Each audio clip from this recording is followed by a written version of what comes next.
time to live your mystery.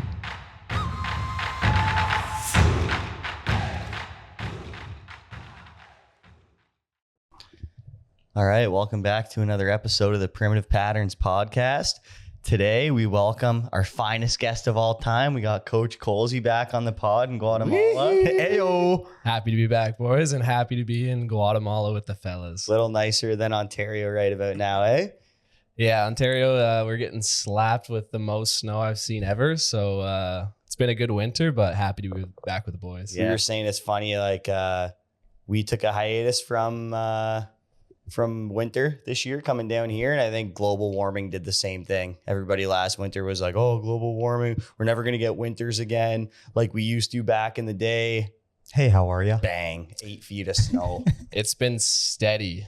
It hasn't, and you know how sometimes it'll get back at least close to zero, so some will melt, but it's been cold, snowing. We got snowbanks like you did in minor hockey when you used to just build any forts. I haven't been building forts, No? But my dog has been, so he loves it. And wait a couple years for the kid, eh? And then strap into some forts. once the kid comes, I'll be strapping into some. Yeah. All right. Well, that's a good segue into what we're going to talk about today. We're going to talk about daily patterns that we all like to engage in to make sure that we're feeling our best. And it's good to have Colsey on the pod because we can bring a little light to both sides of the spectrum here. You know, some daily patterns that we incorporate when we're in Guatemala, but also if you're back home in Canada and you're struggling through the winter, what can you do to feel good physically, mentally? Luker, why don't you kick it off here? Give us some thoughts. You just sent out an email the other day on daily patterns, so you can even just break that down a bit. I'll go off that one a little bit because I think I've talked about those a lot. But one big one for me, I would say in the past couple years, that's helped me just feel more like in tune and secure and less frantic mentally. Two that go hand in hand would be meditation for me. I really try to not miss a day anymore of that. But the second one is just doing less in a day. I used to try and just jam pack my day with so much shit. And now if I can accomplish like one thing, I'm good. Mm-hmm. Like, I mean, from like a business or work perspective, because I feel, you know, when you have your values in place and you're kind of aligned to where you want to go, you don't need to be frantic and try to do a million things. And for me, that's a huge pattern because when I try to do too much, I feel overstimulated. I feel like my brain starts to go haywire on me. So doing less, but knowing that if it's all going in the direction you want, then it's super helpful. Yeah, it's kind of like quality over quantity, right? Quality over quantity. Sometimes the more you do those things to a lesser of like your full capability because your mind is so scattered. Right? Yeah. Give me something that you like to start your day with, because I think that's a really big one.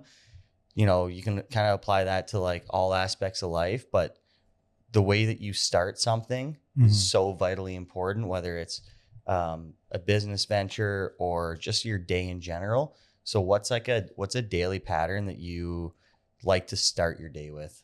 I feel like I just get a lot of good energy from reading. Like I love just for 20 minutes, 30 minutes to read something. I feel like it just primes my mind to, I don't know. It's hard to explain what it does for me, but it gives me good energy to start my day by reading something that inspires a thought or makes you think about something differently. Like, I just think for me, that's a big one. Yeah. Yeah. I mean, I think that's a super common one for a lot of people.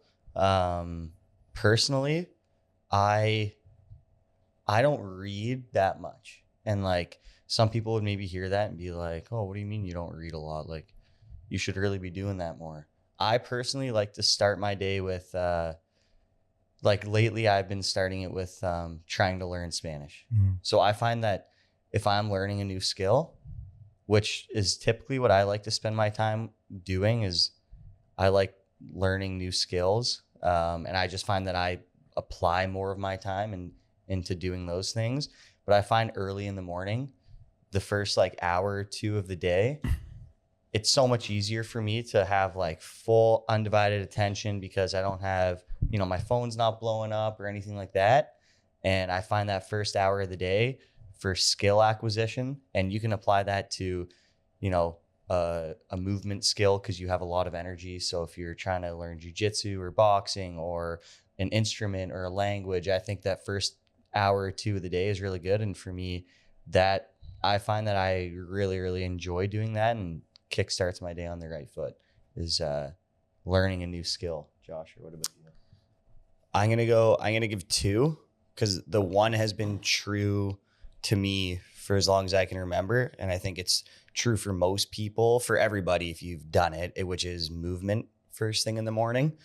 But I know if I go for a run, if I go for a swim, any form of movement, a long walk, if I do that first thing in the morning, my energy proceeding into the rest of the day is undeniably changed in comparison to if I don't start my day with movement. For me, it almost feels like a bit of a crutch, like I need to. Like if I don't start my day with movement, I just feel a lack of energy until I get that movement in. And again, it doesn't have to be intense. Like I'm not saying you got to go and like hit a heavy lift or something like that, but just something that can like get the blood pumping through the body, get the juices flowing. Again, usually it's like a walk, a run, something like that. But again, kind of like reading, pretty common. One pattern for me is taking part in a creative process at some point throughout the day, one that I feel passionate about. So right now that's practicing the drums. And it actually makes me feel like if I have a day where I'm very productive from, say, a business standpoint or a work standpoint, yes, that feels good. But then at the end of the day, I'm like, fuck, I didn't get that 1 hour of drumming in that I wanted to get in, that I told myself I wanted to get in. Whereas if I do take part in that practice throughout the day, it almost makes me feel better. And again, some people might be like, oh, well, that's not necessarily as productive as something like, you know, working on some back end stuff for the business or whatever the case may be, because it's not going to make me money. I'm never going to be a professional drummer, but it's something that internally makes me feel so good. And I'm so happy once I've done it. So I think it also kind of comes back to what Luke said about doing less things in a day, because from a business standpoint, if you do less things in a day, it's going to allow you more time to take part in hobbies that you're passionate about or learning skills that you're passionate about.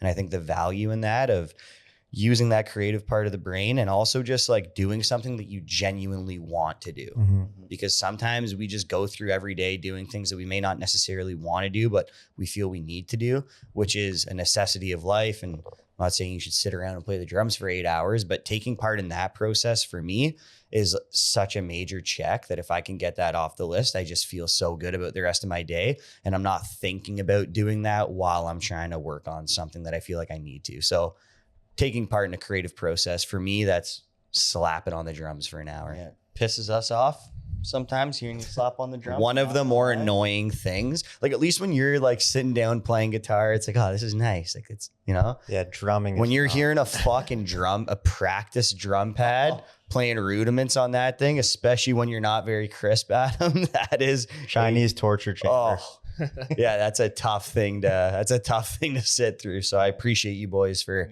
letting me express my creative side, because that's a bit of a strap for you for sure. Colsey, what about you, bud? Yeah, I think like there's definitely less time in the morning when it's the winter season, just correlating back to like life right now back home. So like an overreaching thing, I think we talked about it this week, is just like one of our favorites is Paul Chek. So I always just try to think of those 4 doctors in the day. So it might not be the morning or the evening and like when that creative side comes out, but those 4 doctors are just Dr. Quiet, Dr. Diet. Those are like the 2 restorative things that you should get in the day. So like obviously your sleep schedule and then just how you're eating in the day. And then the more active approach would be like your doctor movement, like you said, and your doctor happy. So doing something like playing the drums. If you do have to like wake up, shovel the driveway, get the dog out, get your kids to school, there's less time to like, even if you're up at the earliest hour, which is brutal in the winter because you know how dark it is. Yeah.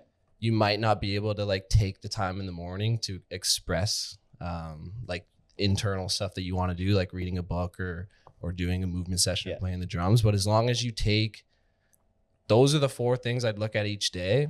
And as long as you get those things in the day, at whatever time works best for where you're living, That's just what I always correlate to and make sure I'm doing. Yeah. Those are the 4 things I think that are pillars of like your Right. health essentially. And I, here's I one- love what go I for just love what Colsey says there, because you do see it all the time now. Like the other day, me and Colsey were talking about like whether it's Huberman or this podcast or that podcast. And at the end of the day, if you hit those 4 doctors, something that makes you happy, move your body, get quiet, eat well, like you don't need to reinvent the wheel. It's just stacking good patterns every day, going that way. And you do that for a year or 2 and Right. Yeah, for sure. Especially in the winter, like at the mornings can be like snow covered roads, like legit dangerous to go outside. So it's not going to be like always an option. But once the day clears, having the snow is so nice. Like I found this winter, like hiking and walking midday, because even though we don't get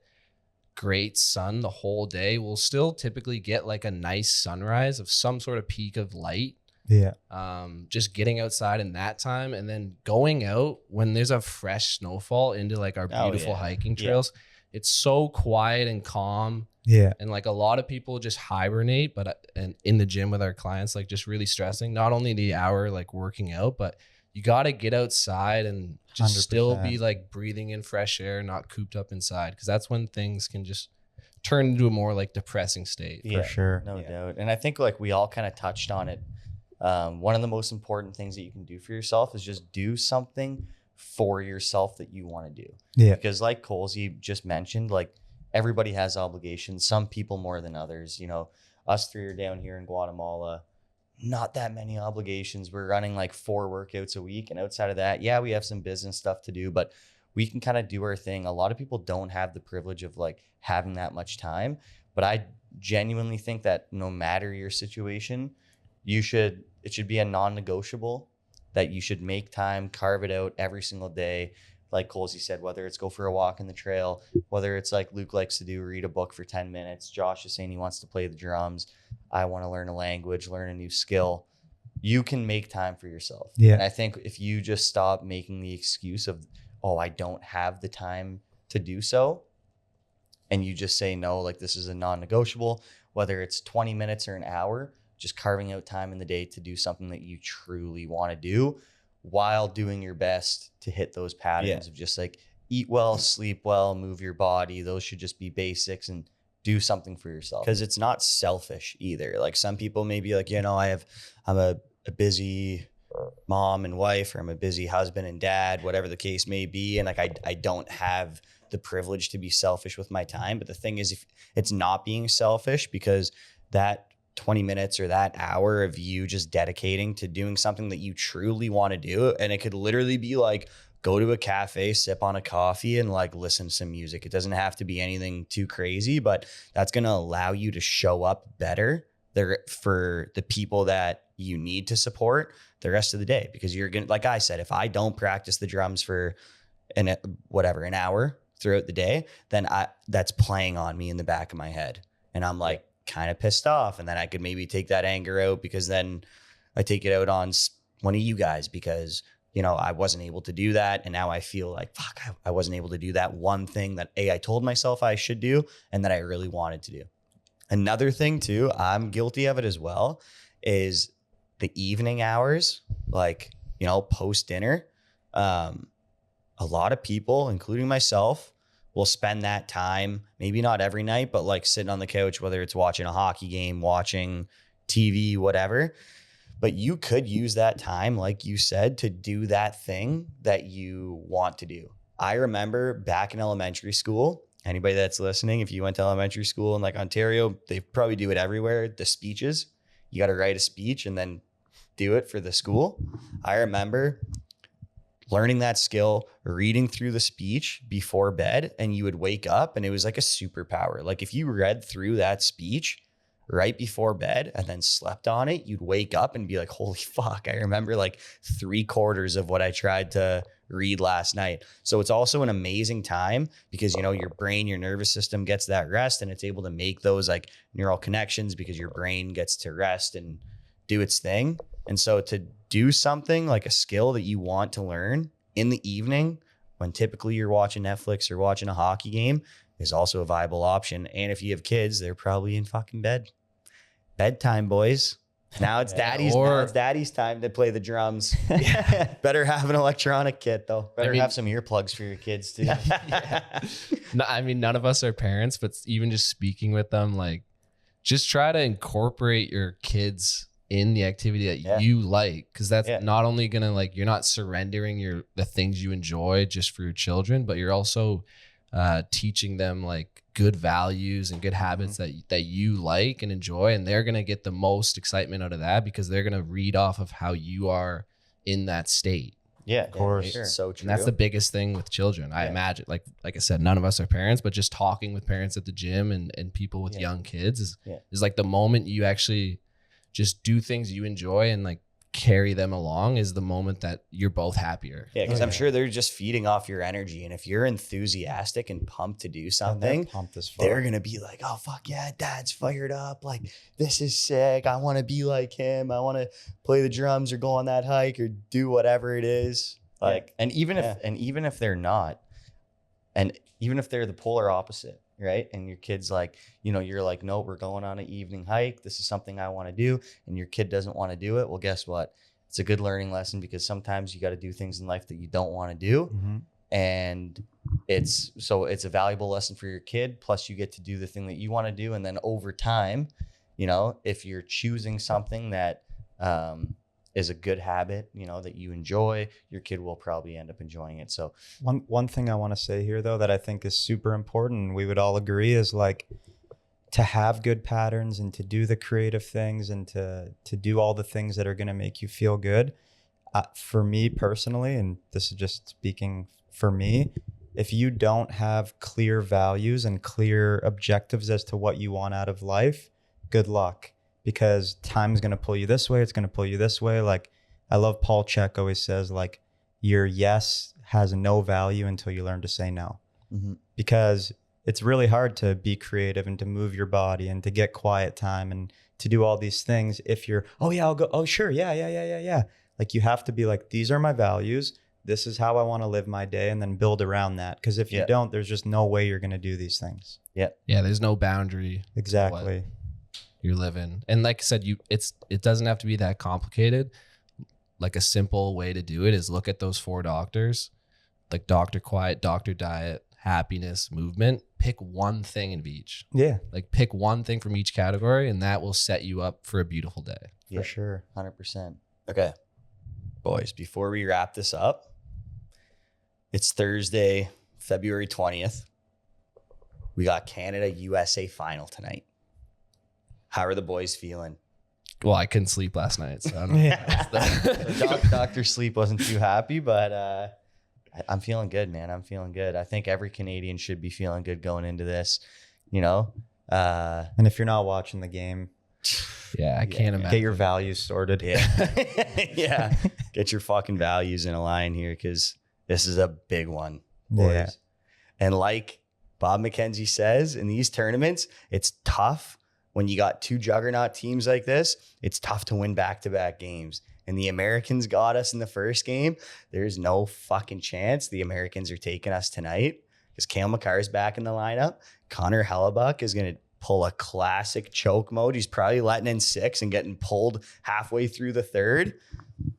What's that classic football cliche is like, it's the X's and O's, not the Jimmy and Joe's. But tonight, I think it's the Jimmy and Joe's, not the X's and O's, because we've got McDavid, McKinnon, Crosby, Makar. Yeah. How are you? So the boys are fired up. Went on a nice little run this morning. We got some things to check off the checklist today, and then it's game time, baby. Oh yeah. And we were talking about, what are we gonna eat for dinner? Because it's game day, and we're like, we're going straight dog mode. We're going rice. Nope. No, we're going tortilla. Fresh tortilla from Tortilla Lady. Sure, I have Tortilla Lady. And she's a dog, certified dog. Gonzalez or tortilla? Oh, yeah. That's an inside joke. The boys know that one. Tortilla, beef, mustard. Sure. Straight dog mode. We're going dog mode. The Canadians are going dog mode. Nate Dogg's going dog mode. Sid dog. Yeah. Connor dog. We're going to show everybody why this is our game. That's it. All right, boys. Good episode, Colsey. Great to have you in Guatemala. Pumped to be We'll here. do another one before you head out. Go Canada, go. Put your Canada jersey on. National pride. Here we go. See you guys on the next one. Cheers, boys. Yes, sir. Cheers, boys. It's time to live your mystery.